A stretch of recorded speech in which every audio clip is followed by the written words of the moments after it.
essas partículas idênticas, né, que você colocou ali, elas são férmions. Se ele não trocar de sinal, aí você diz que essas partículas são bósons, né? Isso é uma definição, né? Essa é a definição de bósons e de férmions. Portanto, bósons e férmions são definições eminentemente quânticas. Não tem nada de clássico na definição dessas coisas, né? São definições quânticas. Você tem o critério para você saber se alguém é bóson ou alguém é férmion é verificar o comportamento do vetor de estado perante trocas dessas partículas. Então você tem que ter o conceito de vetor de estado definido. Então você está trabalhando dentro do domínio quântico, né? Uma coisa que é comumente falada, e eu esqueci de falar na aula passada, eu acho que o Guilherme me perguntou depois que a aula já tinha acabado, Guilherme ou Ivan, não sei, o Alexandre, não sei. Tá foda. Essa história de que partículas de spin semi-inteiro são férmions, partículas de spin inteiro são bósons, né? Isso é um fato experimental, tá certo? Existe essa relação entre o spin e o que nós chamamos de estatística. A estatística é o fato do cara ser bóson ou do cara ser férmion, né? Ou seja, o fato do vetor de estado não trocar de sinal ou trocar de sinal perante troca das partículas. Isso chama-se estatística, né? Spin é outra propriedade, como nós vimos, vem da representação do grupo de Poincaré e é estabelecida para uma partícula individualmente. Não faz referência a trocas de partículas, né? Quando a gente falou em spin, a gente não colocou a necessidade de que outras partículas existissem. A gente falou em spin num contexto onde tinha uma única partícula aparecendo, né? Então, em princípio, os dois conceitos não têm absolutamente nada a ver um com o outro. O fato de alguém ter spin inteiro ou semi-inteiro não deveria, a princípio, dizer que essa pessoa é bóson ou que essa pessoa é férmion. No entanto, né, você verifica experimentalmente que todo mundo que tem spin inteiro se comporta como bóson perante trocas nos vetores de estado. Todo mundo que tem spin inteiro, semi-inteiro, se comporta como férmion, né? Há uma conexão nítida entre as duas propriedades, spin e estatística, né? Essa conexão, ela só aparece quando você começa a descrever as partículas através de campos quânticos relativísticos, tá certo? Então a gente ainda vai ter que esperar um tempo para ver essa conexão aparecer, mas ela vai aparecer aqui nesse curso, tá certo? Quando a gente assinalar um determinado campo, né, como o objeto que descreve um determinado tipo de partícula, a gente vai ter uma motivação para fazer isso de uma determinada forma, aí vai aparecer essa conexão entre o spin e a estatística dos sistemas, né? Nesse momento, essas são duas propriedades desconectadas, tá certo? Eu diria o seguinte: dentro do contexto de uma teoria quântica de campos, que ainda não formulamos,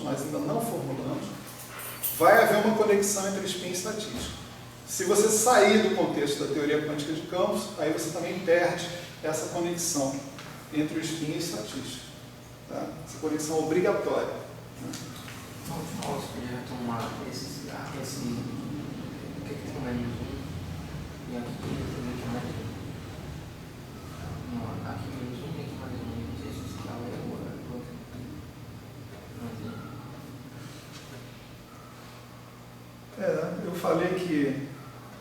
Eu falei que era menos 1, vocês falaram que era mais 1. Não. Porque tem uma contradição entre os dois caras aqui, né? Mas a gente vai retomar isso agora. Operacionalmente, essa diferença aí não importa. Menos 1 elevado a R menos 1 é a mesma coisa que menos 1 elevado a R mais 1. Né? Agora, eu acho que talvez o menos 1 seja melhor do que o mais 1. Mas você podia retomar esse. Eu vou retomar. Tá tranquilo. né? Então, a gente estabeleceu essa questão, né? Essa relação, essa divisão, mas na verdade, né? Entre partículas que obedecem a uma estatística bosônica ou estatística fermiônica, e a gente passou a contemplar uma outra questão em seguida. A gente ainda não definiu operadores nesse espaço de partículas que a gente teve aí, né? Desculpe, antes de falar disso, tenho que revisar uma outra coisa, né? Antes de falar disso. O próximo tópico foi o seguinte: a gente viu que os estados precisavam ser simétricos ou antissimétricos pela troca de partículas idênticas, né? A base que nós utilizamos, né, do espaço produto tensorial não é nem simétrico nem antissimétrico. Ela não tem um comportamento pré-definido perante a troca de partículas, né? Então a gente precisa fazer uma mudança de base no nosso espaço de Hilbert, tá certo? A gente precisa fazer uma mudança de base para estados que possuam as propriedades de simetria ou de antissimetria requeridas pela física, né? Pelo que a gente vê dos estados, né? Então a gente fez essa mudança de base, tá certo? E a gente atingiu outros estados que são ou simétricos ou antissimétricos pela troca de bósons ou pela troca de férmions que foram contidos dentro deles. E esses estados que agora são simétricos ou antissimétricos, eles têm que satisfazer outras condições de normalização, diferentes das condições de normalização anteriores. Quer dizer, estados de duas partículas anteriormente satisfaziam uma condição de normalização que era o seguinte: φ de Q1, Q2, com φ de Q1', Q2', era delta de Q1 menos Q1', delta de Q2 menos Q2'. Os estados simetrizados ou antissimetrizados vão ter que satisfazer o análogo simetrizado ou antissimetrizado dessas relações. Então, se você tiver φ mais menos de Q1, Q2, produto escalar com φ mais menos de Q1', Q2', você vai ter, como antes, a delta de Q1 menos Q1', Q2 menos Q2', mais ou menos a delta de Q1 menos Q2', delta de Q2 menos Q1'. Tá certo? Então você tem que levar em consideração essas propriedades de simetria na hora de propor a normalização desses estados. Eles não são normalizados como antes eles eram, simplesmente com um delta de Q1 menos Q2 e fim de papo. Você tem que levar em consideração todas as permutações que podem ser feitas para definir esses estados, né? Essa nova base que a gente está construindo aí define um subespaço do espaço de Hilbert original, que nós chamamos de espaço de Fock, tá certo? Então o espaço de Fock é um pedaço do espaço de Hilbert que você está considerando, só que ele possui incorporado na definição da sua base as propriedades de simetria e de antissimetria, né, dos seus estados físicos, certo? Dependendo das partículas, né? Isso é importante falar porque não é em todo lugar que se define espaço de Fock, embora seja definido, né? Mas é preciso dizer o que significa essa notação. Quando você fala espaço de Fock, você já está levando em consideração que as suas partículas têm estatística bem definida. Ou seja, você está levando em consideração o comportamento dos seus vetores de estado perante trocas de partículas, né? Bom, aí nós partimos para a seguinte questão. Nós partimos para a questão de definir operadores dentro do espaço de Fock, né? A gente não definiu praticamente operador nenhum, né? O único operador que a gente mais ou menos definiu foi o newtoniano, né? Livre, o H0, né? O H0 sim, a gente conhece direitinho, né? Porque a base de autoestados é uma base de autoestados do newtoniano livre, né? A base φ, né? Φ grande. Então, você conhece os autoestados, que são produtos tensoriais, agora simetrizados ou antissimetrizados, E você conhece o resultado de atuar com H0 sobre essa base, que te dá autovalores vezes os autovetores de correspondência. Então, H0, sim, é o único operador que a gente conhece até agora, de fato. A gente sabe o efeito dele sobre os estados. Desculpe, já me corrijo. A gente conhece também o operador de momento, né? A gente conhece o operador de momento. Talvez a gente conheça os operadores de momento angular, né? Mas a gente não sabe, por exemplo, como construir o V. A gente não tem uma ideia clara de como construir o V. V é o operador central dentro da discussão da matriz S, né? Quando a gente escreve aquela fórmula de Dyson envolvendo o operador S, você vê que o operador S está escrito essencialmente em termos do V. Se você conhecer o V, em princípio é só sanduichar o operador S, que é a função de V, entre estados livres, e você vai ter a matriz S, né? Então, a gente chega na questão de como construir, né, a interação, como construir um operador V que simbolize, né, que represente a interação, né? Para fazer isso, para construir esse cara, a gente imagina, ou a gente se inspira no que aconteceu, no que acontece, que a gente aprendeu o que acontece na mecânica quântica não relativista, né? Quando a gente quer construir um operador lá, a gente apela, né? Eu dei o exemplo do oscilador harmônico, a gente apela para posição e momento, né? Posição e momento são operadores que eu conheço no espaço de Hilbert, que eles são definidos através daquele princípio da correspondência, né?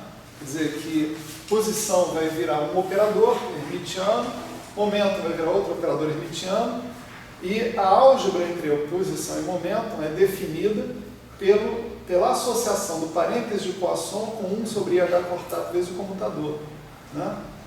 Definir a álgebra desses dois operadores é praticamente equivalente a definir os próprios operadores. Tá certo? Isso deveria talvez estar claro a partir da vivência que a gente tem com o momento angular. Definida a álgebra do momento angular, a gente sabe o que são as ações, as representações possíveis do momento angular no espaço de Hilbert arbitrário. Tá certo? A gente sabe isso.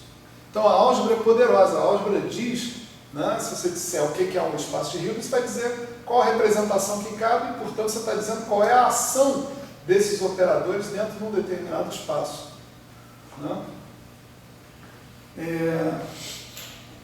Para a gente estabelecer, né, o início dessa discussão, a gente precisa então propor algum tipo de operador que atue no espaço de Hilbert de maneira bem definida, né? O primeiro operador que a gente procurou introduzir aqui foi o chamado operador de criação, né? Adaga de Q, certo?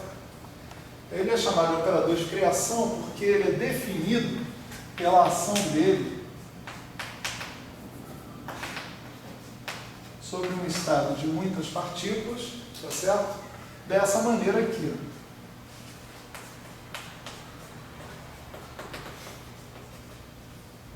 Tá certo?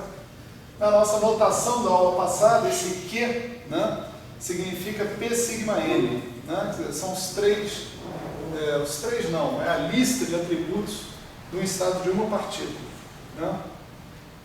Os três componentes de momento, a componente de spin ou de helicidade, e os N são carga, isospin, essas coisas todas, né, que podem estar aparecendo aí.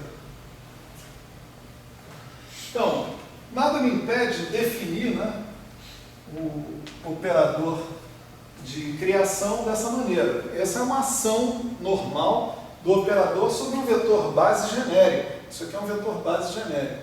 Está atuando sobre esse vetor e me dando esse. Pronto, fim de papo, né? Está definido o operador. Eu sei o que ele é. É só isso que eu preciso saber. Como é que o operador atua sobre um vetor base.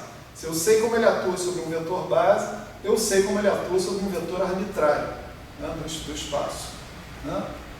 E a gente já definiu ele com o DAGA a aparecendo lá, porque o próximo operador em questão seria justamente o operador o adjunto desse operador, né? Uma vez que você definiu o operador, definir o adjunto do operador é seguir uma regra bem imposta que define o adjunto de qualquer um, né? Então, o adjunto desse operador adaga, né,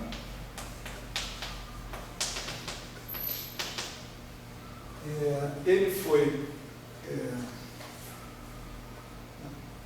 proposto, né, que a gente consiga provar que isso daqui vai dar somatório sobre todas as permutações, né, sobre todas as permutações, não, somatório sobre R, menos 1 elevado a R menos 1, delta de Q menos QR, φ de Q1, QR menos 1, QR, Qn, né? QR mais 1.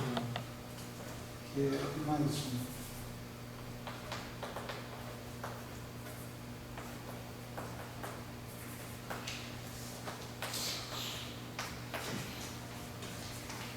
Então foi aí que a gente parou, né, na aula passada, em mostrar que esse operador A de Q era efetivamente o adjunto do operador A, né?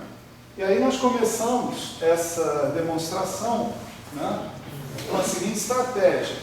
A gente imaginou a ação do A de Q sobre um vetor de estado arbitrário e fez o produto escalar desse cara com outro vetor de estado, tá certo? A gente começou pensando, se perguntando qual era a ação do A de Q sobre o φ0, sobre o vácuo, tá certo? Para descobrir essa ação, a gente pegou e fez o produto escalar disso que está aqui com o φ de Q1, Qn, tá certo? Bom, isso daqui dava, pela definição de adjunto, né, o adjunto atuando no φ de Q1, Qn, produto escalar com φ0, né? E esse adjunto atuando aqui vai me dar φ de Q, Q1, Qn, produto escalar com φ0, que é zero, não importa quanto seja o n, tá certo? Mesmo que o n seja zero, tá certo? Bom, essa equação diz o seguinte: esse estado, A de Q atuando em φ0, é ortogonal a todos os estados básicos do seu espaço de Hilbert, né? Se ele é ortogonal a todos o seu espaço de Fock, se ele é ortogonal a todos os estados base, ele tem que ser zero, não tem saída, né? Então, como consequência, o A de Q φ0 dava zero. Então, a ideia de mostrar aquela fórmula ali para o A de Q é mostrar essa fórmula sucessivamente para φ0, o φ de uma partícula, o φ de duas partículas, o φ de três partículas, e entender como é que essas coisas estão aparecendo aí, né? Aqui é mais ou menos, né?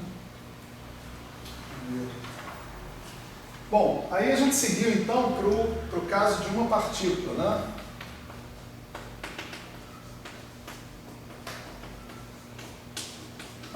Vamos indicar essa partícula por Q'1, certo? O rótulo associado com ela por Q'1. Então, como a gente fez isso, a gente usa a definição do adjunto.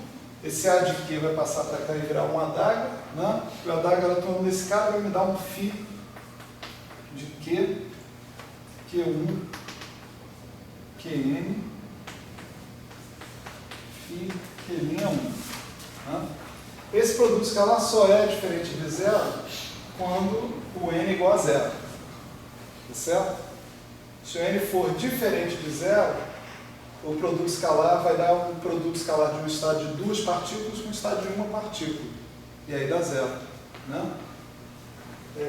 No caso em que o cara seja zero, que o n seja zero, eu vou ficar com o produto escalar de φq com φq'1. Isso vai me dar uma delta de q menos q'1. Tá certo? Então, isso daqui é a mesma coisa que o φ q1 qn delta de q menos q'1 φ zero. Tá certo? Isso aqui vai dar zero quando n for diferente de zero. Quando n for igual a zero, isso dá φ zero que dá 1. Tá certo? Mesma coisa aqui, eu vou ter φq com φq'1, isso dá delta de q menos q'1. Tá certo? A vantagem de escrever isso desse jeito é porque eu tenho que o produto escalar desse estado com o estado base arbitrário me dá a mesma coisa que o produto escalar desse estado com o estado base arbitrário. Portanto, os dois vetores são iguais. Tá certo?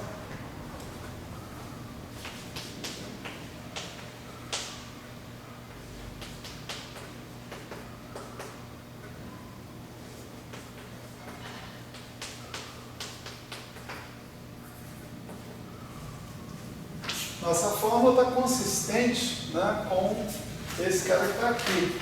Né? Tá certo? Pelo menos para n igual a 1, né, você vai obter o φ zero, n igual a 1, você, tirando um cara daqui, você vai obter o φ zero. Né? O mais ou menos 1 elevado a r menos 1 vai ser mais ou menos 1 elevado a 0. E você vai ficar com delta de q menos o q que você tirou. Tá certo? Essa fórmula que está ali em cima está consistente com aquele cara ali. Né? Aí a gente fez isso ainda na aula passada. Né?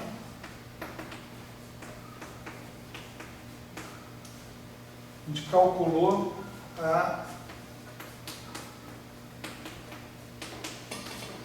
o produto escalar, a ação do Q, do A de Q, sobre um estado de duas partículas agora. Né? Então, isso aqui, como antes, era φ de Q, Q1, Qn, φ de Q'1, Q'2. Isso só vai dar diferente de zero quando o n for 1. Tá certo? Quando o n for 1, você vai ter dois conjuntos de rótulos aqui, nesse estado. Vai ter duas partículas nesse estado. E aí você tem chance de obter alguma coisa diferente de zero. Tá certo? Então, se o n for 1, quanto dá isso aqui? Dá φ de Q1, né? Produto escalar com φ de Q'1, Q'2. Né? Então, isso aqui vai ser delta de N1, né?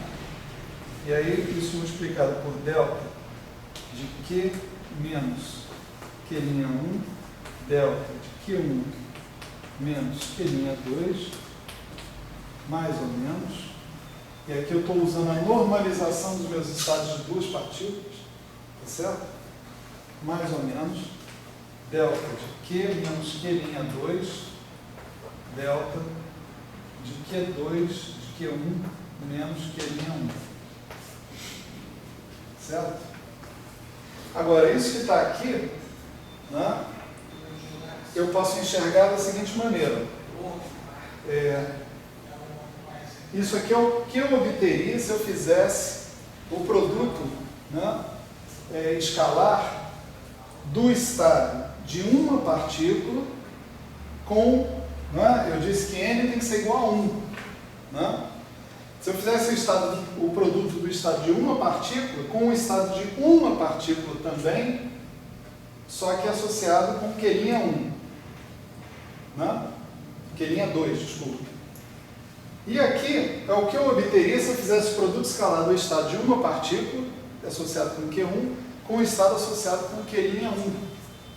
Então, isso que está aqui, eu posso escrever assim, olha, φ de Q1 Qn, delta de Q menos Q'1, φ Q'2, mais ou menos, delta de Q menos Q'2, φ Q'1. Vocês concordam? Quando eu fizer um produto escalar disso com isso, isso aqui só pode ser diferente de zero se o n for 1. Porque aqui eu tenho o estado de uma partícula. Se o n for 1, isso aqui vai dar exatamente delta de Q1 menos Q'2. Mesma coisa aqui, se o n for 1, isso vai dar delta de Q1 menos Q'1, que é exatamente o que tem ali em cima. Né? Novamente, eu tenho o produto escalar de um certo vetor com φ de Q1 Qn, dando a mesma coisa que o produto escalar de um outro vetor com o mesmo φ de Q1 Qn. Conclusão, os dois vetores são iguais, porque o produto escalar deles com qualquer vetor base dá a mesma coisa. Né? Então, a conclusão daqui é que o A de Q, φ de Q'1, Q'2 é igual a delta de Q menos Q'1, φ Q'2, mais ou menos delta de Q menos Q'2, φ de Q'1.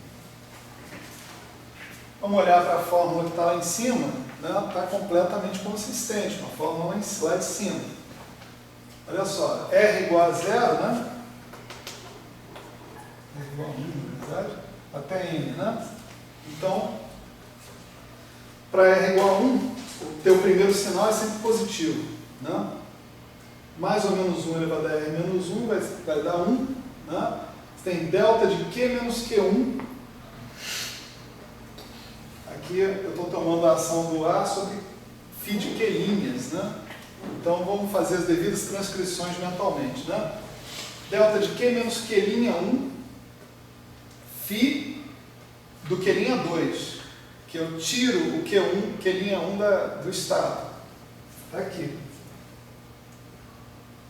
Pensa em aplicar essa fórmula quando você tem o φ de Q1 e Q2. Tá certo? O primeiro termo que você vai obter vai tirar o Q1 e vai sobrar o Q2. Né? O segundo termo, você passou por cima de um dos caras. Né?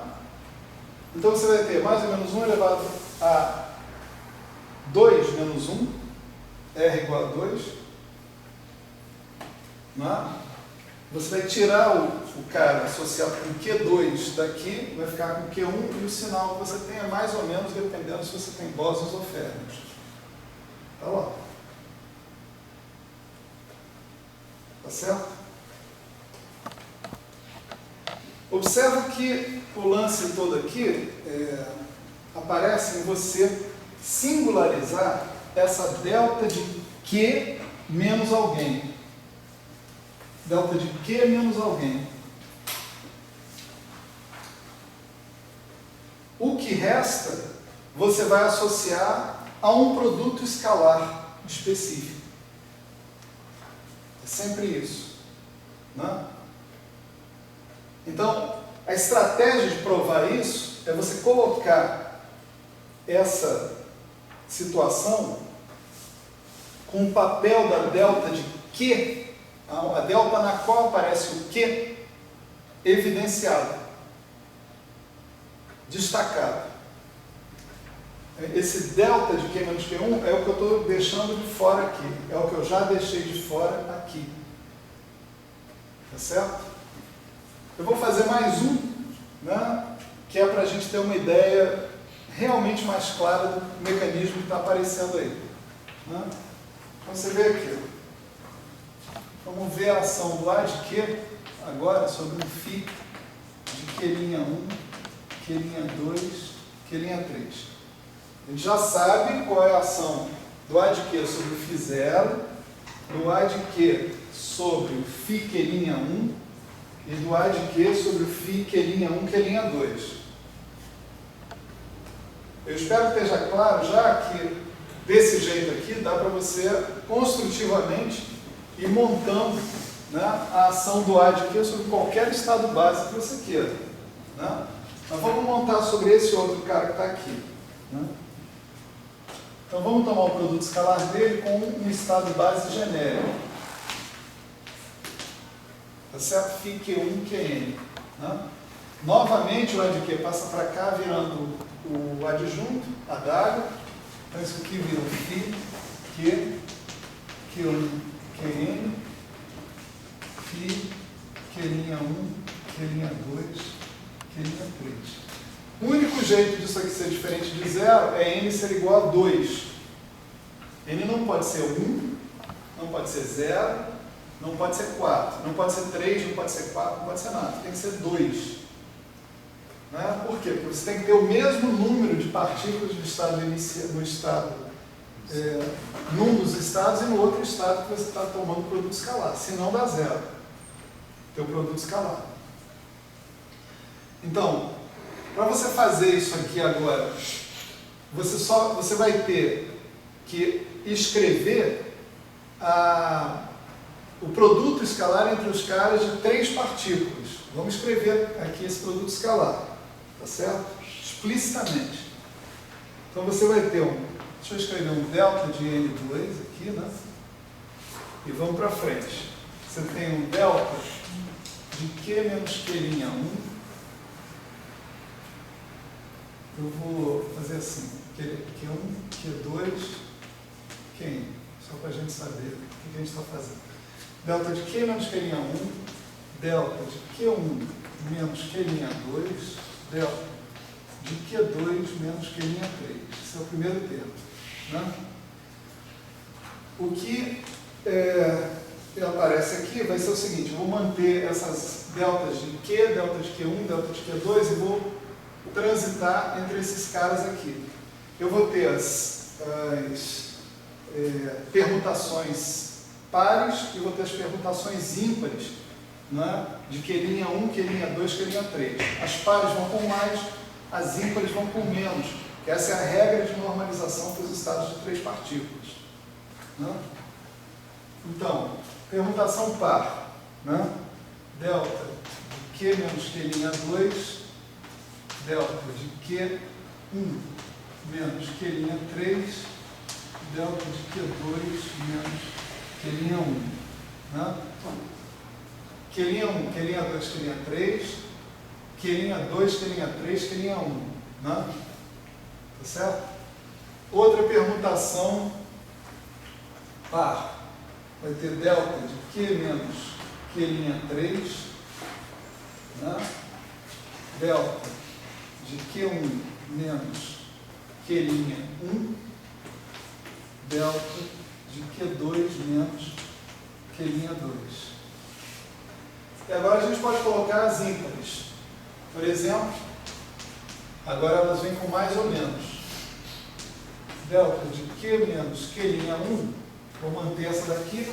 A ímpar é trocar Q'2 por Q'3, mantendo esse. Né?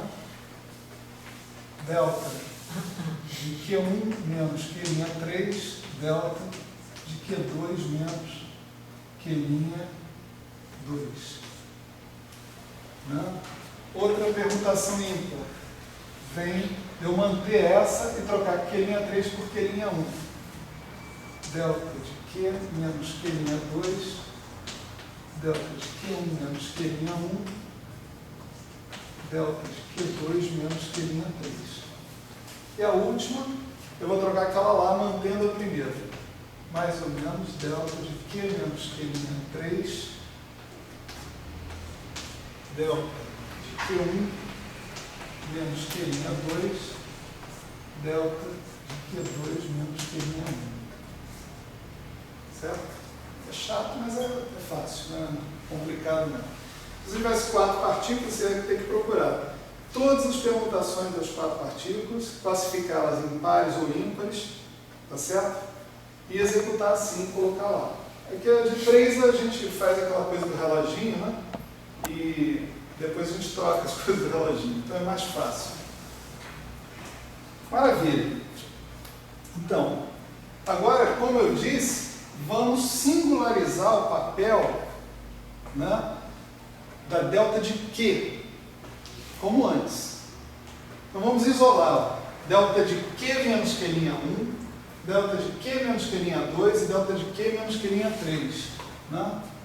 Então isso dá uma delta de N2, delta de Q menos Q'1, que multiplica deltas de Q1 menos Q'2, delta de Q2 menos Q'3, mais ou menos delta de Q1 menos Q'3, delta de Q2 menos Q'2. Olha só, peguei essa aqui e essa aqui. Ambos esses termos têm delta de Q menos Q'1 na jogada. Tá certo? Vamos para o próximo. Já que eu quero ficar compatível com aquele cara ali, deixa eu botar um mais ou menos em evidência aqui. Tá certo? Mais ou menos em evidência, um delta de Q menos Q'2, né? Na jogada, eu vou ter delta de Q menos Q'2 aqui, com mais ou menos na história. Então vai ter delta de Q1 menos Q'1, delta de Q2 menos Q'3, né? Mais ou menos delta de Q1 menos Q'3, delta de Q2 menos Q'1. Mais ou menos é importante aqui porque eu tenho mais ou menos em evidência. Certo? Cuidei desse e desse. Tem mais um para cuidar, né? Esse aqui, ó. Delta de Q menos Q'3. Aí vem delta de Q1 menos Q'1, delta de Q2 menos Q'2, mais ou menos. Agora eu estou cuidando desse, né? Delta de Q1 menos Q'2, delta de Q2 menos Q'1. Esse é o último cara. Certo?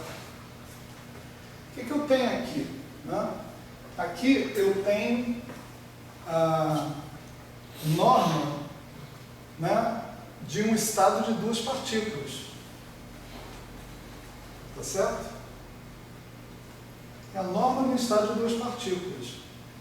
É como se eu tivesse um produto escalar de um cara que era φQ1, Q2, né? Aqui com φQ'2, φQ'3. Né? Com o correspondente inversão, né? Que leva em conta o fato do cara ser do espaço de Fock. Né? Então, por exemplo, esse primeiro termo aqui eu posso escrever assim. Ó. Agora eu já não escrevo delta N2, eu vou colocar assim. Ele é o produto escalar do φ Q1, Q2, Qn, né? Com delta de Q menos Q'1, φ Q'2, Q'3. Concorda? Isso aqui só vai dar diferente de zero se o n for igual a 2. Né? Então, se o n é igual a 2, é só φ de Q1, Q2. Produto escalar φ de Q1, Q2 com φ de Q2', Q3'. É isso aqui. Esse primeiro termo está lá. Depois eu tenho mais ou menos delta de Q menos Q2', né? E aqui eu escolho de novo, né, o meu φ, que vai me produzir esse cara entre parênteses. Vai ser o φ de Q'1, Q'3.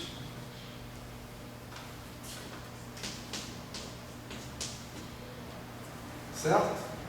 E o último vai ser delta de Q menos Q3', φ de Q'1, Q'2.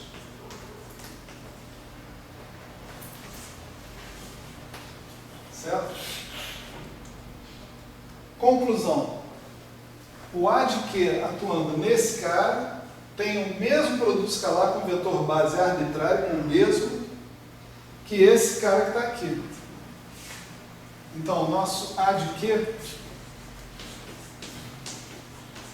atuando no φ de Q1, Q2, Q3, Q'1, Q'2, Q'3 é igual a delta de Q menos Q'1, φ de Q'2, Q'3, mais ou menos delta de Q menos Q'2, φ Q'1, Q'3, mais delta de Q menos Q3', φ Q'1, Q'2. Certo? Mais uma vez, né? Tiro o primeiro, né? Eu estou atuando sobre um cara de 3 partículas, tiro o primeiro índice, bota dentro da delta, como ele está na posição R igual a 0, né? Não aparece sinal nenhum na frente dele. R igual a 1, perdão. R igual a 1. Como ele está na posição R igual a 1, o sinal é mais ou menos mais ou menos 1 elevado a R menos 1. Né? Então, R igual a 1 fica mais ou menos 1 elevado a 0, não tem sinal nenhum. Delta de Q menos Q'1, está lá o momento que você tirou e o estado associado com o que sobrou. Aí você tira o segundo momento, o que está aqui no meio. Para tirar o segundo, esse cara está associado com R igual a 1. Né? R igual a 2, perdão. R igual a 2. Ele está associado com R igual a 2 e você tem, então, um sinal que você pode escrever mais ou menos 1 elevado a R menos 1 ou elevado a R mais 1 vai dar a mesma coisa. Né? R menos 1 ou R mais 1, que é um sinal de mais ou menos, dependendo se você está falando de bóson ou de férmio.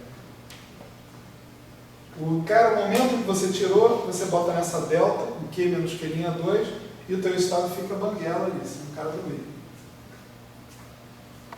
E o último, você está tirando o último momento associado com R igual a 3, tá certo? Você tem menos 1 elevado a 3 menos 1, ou menos 1 elevado a 3 mais 1, tanto faz. Delta de Q menos Q'3, φ de Q1, Q2, Q'1, Q2', sem o último cara aqui. Né? Qual foi o ponto crucial aqui? Né? Agora, eu acho que nesse ponto começa a ficar mais ou menos claro o que está acontecendo. Né? O que está acontecendo é que você sempre vai ter, né, um produto escalar do estado do número adequado de partículas, que é 2, com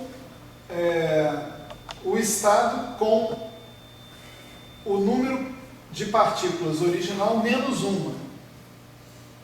Qual uma? Vai variar. Aqui tira uma, aqui tira outra, aqui tira outra. Tá certo? Você pode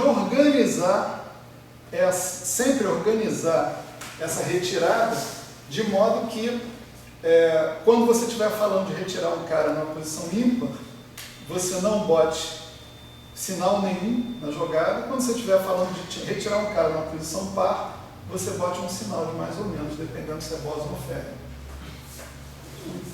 Né? Agora, o que sobra aqui é um produto escalar de 2 partículas, de um estado de 2 partículas com estado de 2 partículas. Né? É só escrever esse produto escalar, né, em termos do estado original que você estava trabalhando lá. Todos os momentos que vêm daqui para frente não interessa, não importa, porque a única coisa que vai dar diferente de zero é quando o n foi igual a 2. Se o n for igual a 3, 4, 5, 6, isso tudo dá zero. Mas para n igual a 2, isso dá diferente de zero. Então você tem que tentar reproduzir esses objetos que estão aqui com um estado de duas partículas com o qual você vai usar para tirar o produto escalar. Mas o estado que você vai ter que usar já está indicado aqui, né? Q1 e Q2 estão fixos. Quem está variando aqui é Q2', Q3', Q3', Q2'. Né? Então basta você colocar o φ dos momentos que estão variando ali.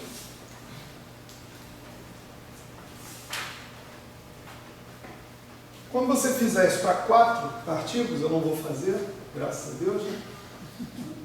Quando você fizer isso para 4 partículas, como é que vai ser? O A de Q passa para cá, você vai atuar Q, Q1, Q2, Qn, né? E aqui você vai ter o φ de Q'1, Q'2, Q'3, Q'4. Aí você vai fazer o único produto escalar que dá diferente de zero. Delta N.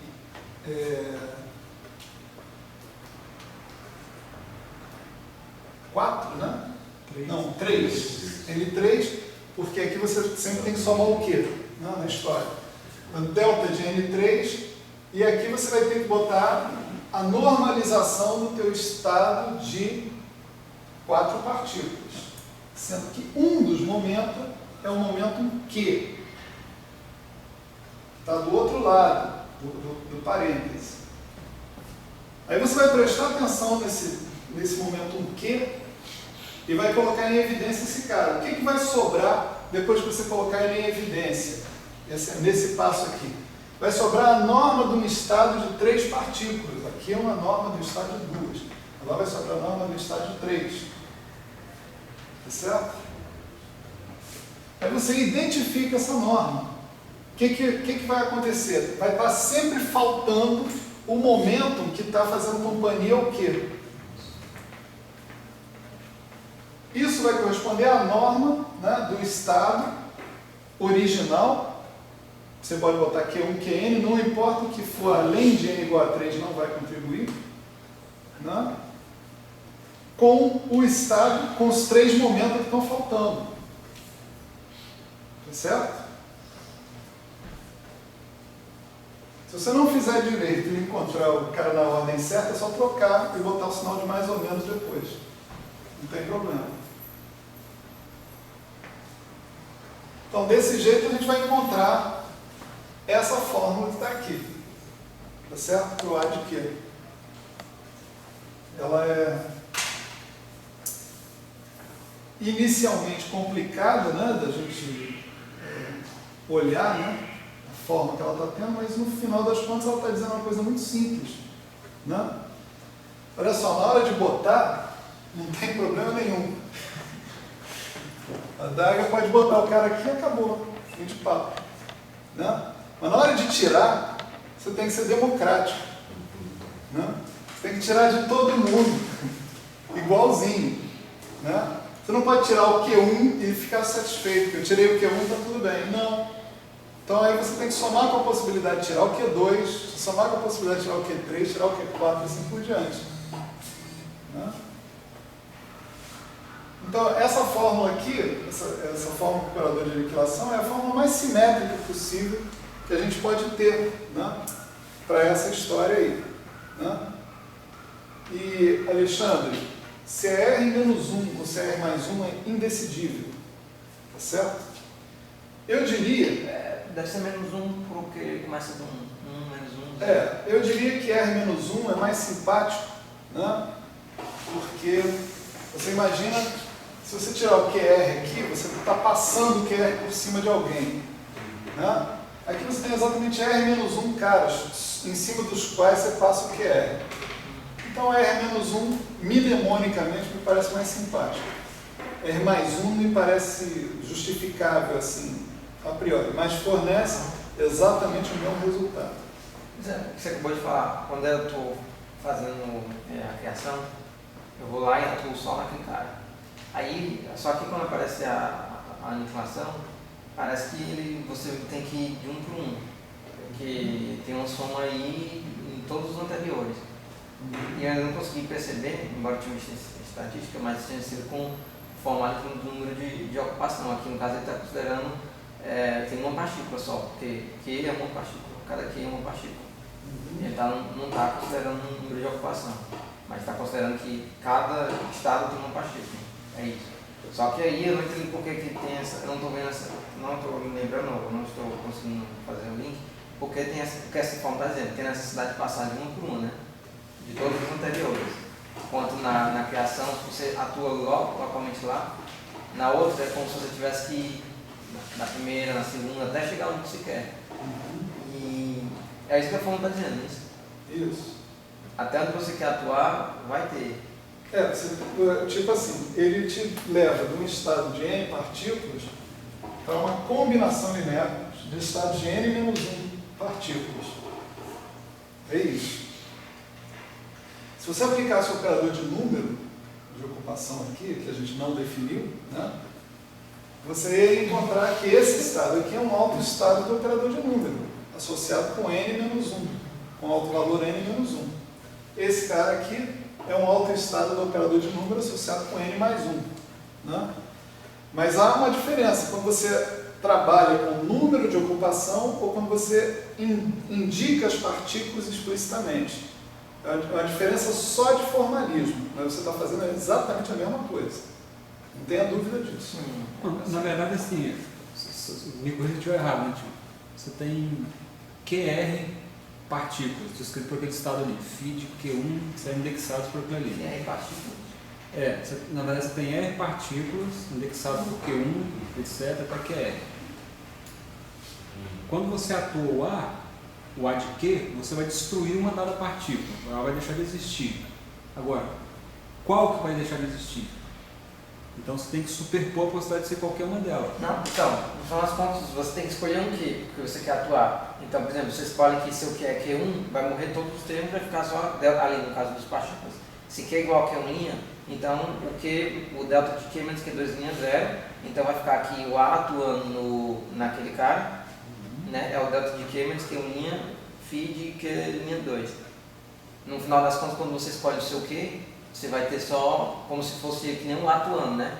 É só um deles. Você vê que a função delta não funciona muito bem assim, não. Eu escolhi o Q, né? Eu vou enfiar esse cara dentro de uma integral. É isso que vai acontecer. Então, ele vai produzir todas essas possibilidades, porque a integral vai passar por todos os valores de Q. Né? Então, não é exatamente uma escolha, é um potencial, né? Para as coisas acontecerem. Né? Agora, a fórmula análoga, lá no formalismo de número de ocupação, é uma fórmula análoga que a gente tem no oscilador harmônico, tá certo? Lá você tem a adaga aplicada no feed Q1, Qn, é um certo fator de normalização, vezes o feed Q1, Qn, não, feed N. Né? Lá o formalismo de número de ocupação diz assim, número de partículas do tipo tal, o outro número de partículas do tipo tal. Então você vai sair do N para o N mais 1, se você aplicar o operador de criação das partículas daquele tipo. E daquele tipo significa com aquele momento, com aquela coisa toda. Mas é a mesma coisa. É só porque eu estava olhando e no estatístico e é simétrico. Tanto a aplicação do A como do adaga aparece em um somatório. Aqui não está. Já pode não aparecer somatório nenhum também. Tanto na aplicação de um quanto no outro. Acho que tem uma definição. Mas não se preocupe com isso não. Você está no mesmo lugar, no mesmo mundo. O que importa aqui é que a nossa definição do adaga é essa. Tá certo? E que a gente está usando essa base aqui. O que a gente fez para passar daqui para cá é univocamente definido, dada essa definição. Tá certo? Não tem dúvida, não tem opção. Esse aqui é o adjunto desse, ponto. Né?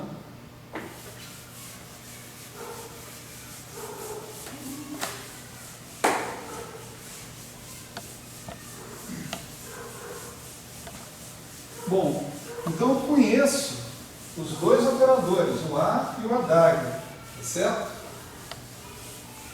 Eu posso me perguntar agora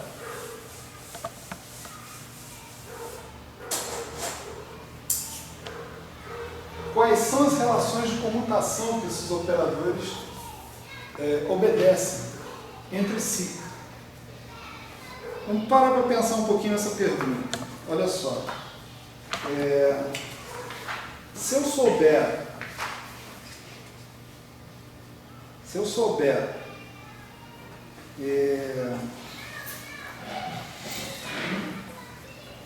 quem são os operadores, certo? E eu sei, eu poderia calcular as matrizes associadas a esses operadores no espaço de Hilbert, não é? Porque eu sei como é que eles atuam em vetores base, não é? Então, se eu quiser, eu fecho com um vetor base de outro tipo e calculo uma matriz, não é? Aí, o que eu posso fazer com as matrizes? Eu posso fazer o comutador, ou o anticomutador, não importa, né? De uma matriz com outra. E eu vou descobrir quanto dá esse comutador e esse anticomutador. Esse comutador ou anticomutador, eles estão definidos de maneira unívoca a partir do momento em que eu sei quem são os operadores A e ADAG. Está claro isso? Ou seja, eu vou obter comutadores ou anticomutadores entre eles, mas isso é esperado. Por quê? Porque eu conheço os operadores. Se eu conheço os operadores, eu não tenho que impor comutadores ou anticomutadores. Esses objetos, essas operações, são univocamente definidas, a partir do momento que eu conheço os operadores. É a mesma coisa que eu dizer assim, eu conheço a matriz A e a matriz B. O comutador da matriz A e da matriz B está definido, é AB menos BA, eu posso calcular. Não? Então, eu não tenho que me surpreender porque eu vou chegar a um comutador ou a um anticomutador desses caras. Esse comutador e esse anticomutador estão pré-definidos, contidos, essa informação está contida na definição desses operadores. Essa é a ida. Mas tem a volta. Alternativamente, eu poderia conhecer os comutadores ou os anticomutadores desses caras. E o conhecimento dos comutadores ou dos anticomutadores me significaria o conhecimento sobre quem são os operadores, atuando no espaço em questão onde eu conheço esses comutadores. Então, conhecer os operadores e daí deduzir os comutadores é equivalente a conhecer os comutadores e daí deduzir os operadores.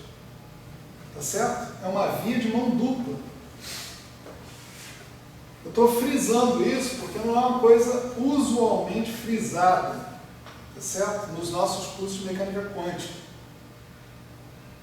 Tá certo? Talvez tenha tido a sorte de um professor que tenha frisado isso. Eu não tive. Né? Mas, comutador e definição do operador são duas maneiras de você conhecer o seu operador, os seus operadores. Tá certo? Então, aqui a tarefa é mais simples, né? A gente não precisa fazer o papel semelhante àquele papel que a gente faz lá na álgebra do grupo de rotações, por exemplo, né?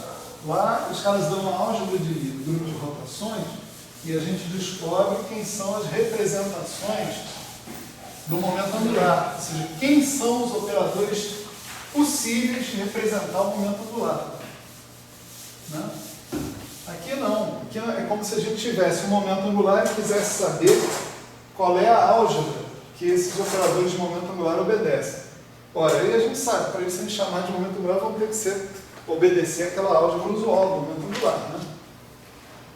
Esses operadores aqui nós chamamos de operadores de criação e aniquilação, mas qual é a álgebra que esses caras realmente obedecem, né? Para saber isso, vamos fazer o seguinte, vamos aplicar o A de Q' ao A de Q num cara aqui, ó, Φ1, Qn. Tá certo? E depois vamos aplicar o contrário. Certo? Então, quanto dá isso? Isso dá o A daga, né? Perdão. Isso vai dar o A de Q' aplicado no Φ de Q, Q1, Qn, tá certo? E isso vai nos dar delta de Q' menos Q, Φ Q1, Qn, mais, né, somatório de R igual a 1 até N, né, menos 1 elevado a R, mais 2, ou menos 2, tanto faz, porque o cara da primeira posição eu já mexi, tá certo? E o R agora está começando da segunda posição. Se era menos 1, começa de R, né?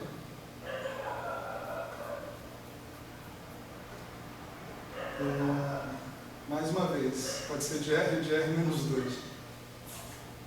Mas...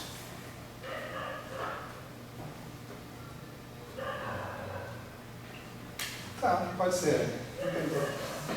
Né? Delta de Q menos QR, Φ de Q1, QR menos 1.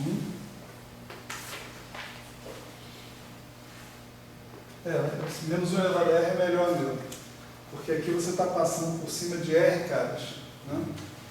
QR menos 1, QR mais 1, Qn. Delta de Q menos QR.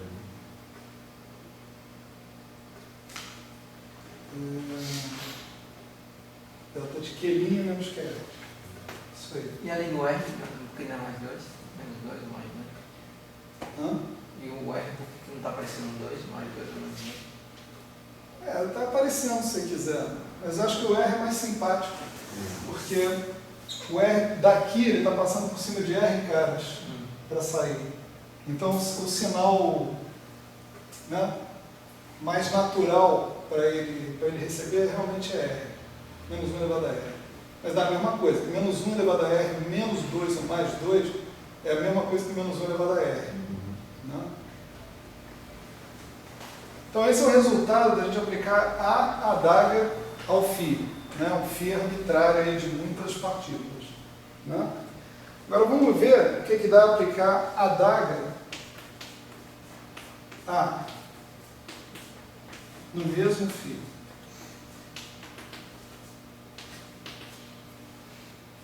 Agora, para começar, o cara vira a adaga de Q, né? A de Q' que vai ser somatório R igual a 1 até N de mais ou menos, né? Mais ou menos 1 elevado a R menos 1 φ de Q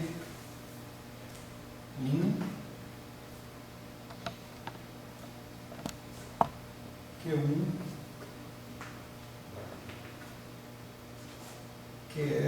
menos 1, QR mais 1, QN. É isso? O A de Q', né? Ops. Nada a ver. Φ aqui, né? Deixa eu botar aqui do lado aqui. Delta de Q' menos QR. Certo? E agora a gente atua com a adaga do quê? Né?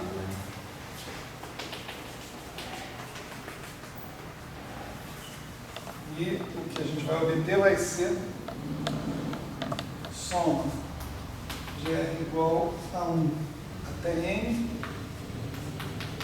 mais ou menos 1 elevado a R menos 1 φ de Q, Q1, QR menos 1, QR mais 1, QN, delta de Q' menos QR. Certo? Então agora, duas opções. Né? Opção número 1. Suponha que eu tenha mais. Tá certo? Ou seja, suponha que eu tenha bósons no meio dessa história. Suponha que eu tenha bósons. Então, se eu tiver bósons, isso aqui é sempre positivo. Né? Mais ou menos 1 elevado a R, mais ou menos 1 elevado a R menos 1 é sempre mais, sempre positivo. Então, se eu tiver bósons, do mesmo jeito eu tenho uma soma com N termos, com os mesmos termos dentro dela. Ó, delta Q' 1 menos QR, delta Q' menos QR, φ de Q, faltando QR, aqui no meio. As duas somas são absolutamente iguais. Tá certo? Essa soma aqui é igual a essa soma aqui se eu tiver bósons. Então, se eu subtrair isso disso, tá certo? Essa soma vai cancelar com essa e vai sobrar só esse termo que está aqui na frente. Eu vou ter A de Q', adaga de Q, comutador, ou seja, estou subtraindo um cara do outro, dando delta Q' menos Q. Cadê o estado? O estado é o mesmo. E é um estado base genérico. Então, a subtração desse operador com esse operador tem que dar essa constante, independente do estado. Certo? Então, se as partículas em questão, tá certo, forem bósons, ok? Eu vou chegar à conclusão que o comutador do operador de aniquilação com o de criação tem que dar aquilo. E se forem férreos? Né? Se forem férreos, aí eu vejo o seguinte. Eu vejo que esse termo que está aqui, multiplicando por menos 1, tem o sinal oposto ao outro termo que está lá. Né? Que, se eu quiser, eu posso botar um menos 1 aqui e multiplicar por menos. Tá certo?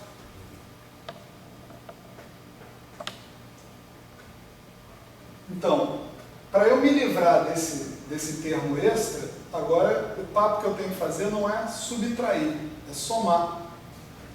Agora eu tenho que somar isso daqui com isso daqui. Quando eu somar as duas coisas, esse termo que está no sinal de menos vai cancelar com esse termo que tem sinal de mais. Né? Então, quando eu tiver bósons, eu vou subtrair as duas relações. Quando eu tiver férmions, eu vou somar as duas relações. Então, os operadores de criação e aniquilação obedecem a álgebras diferentes de acordo com o fato deles serem bósons ou férmions. Desculpa, Tião, qual o problema você tem com férmion? Sobra um termo que você falou, eu não pesquei. Não, esse termo que está aqui, né, era assim, né? Certo? Bom, eu posso subtrair um desse cara e botar um sinal de menos aqui. Estou multiplicando por menos 1 vezes menos 1. Só que um dos menos 1 eu estou absorvendo aqui dentro. Aí esse termo agora é igualzinho àquele lá, só que está com o sinal trocado. Tá certo?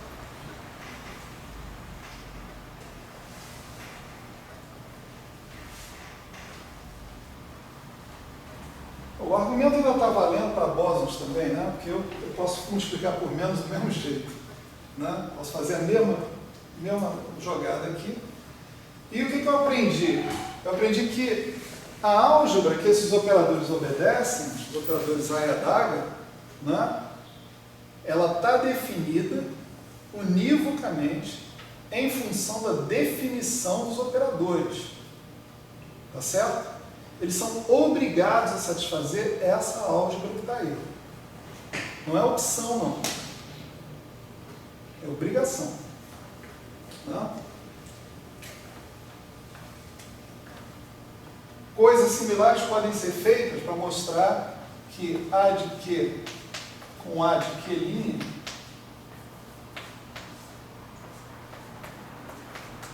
é zero. E é claro que se você tomar o daga dessa relação, isso fica que a daga de Q com a daga de Q' é igual a zero. Isso não é uma relação independente.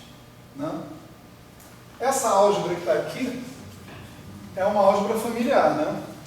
É a álgebra dos operadores associados lá com osciladores harmônicos. Só que tem uma diferença. Esses osciladores harmônicos, né, a álgebra que a gente tem lá dos osciladores harmônicos, é uma álgebra discreta. Vamos supor que eu tivesse dois osciladores harmônicos. Eu teria dois tipos de operadores de criação e aniquilação. A de 1 e A de 2. A daga de 1, a daga de 2. As relações de comutação seriam tudo que é de 1 comuta com tudo que é de 2. Não importa se é A ou a daga. Né? E o que é de 1, A de 1 com a daga de 1 dá 1. Tá certo? Então eu teria uma delta de Kronecker, né?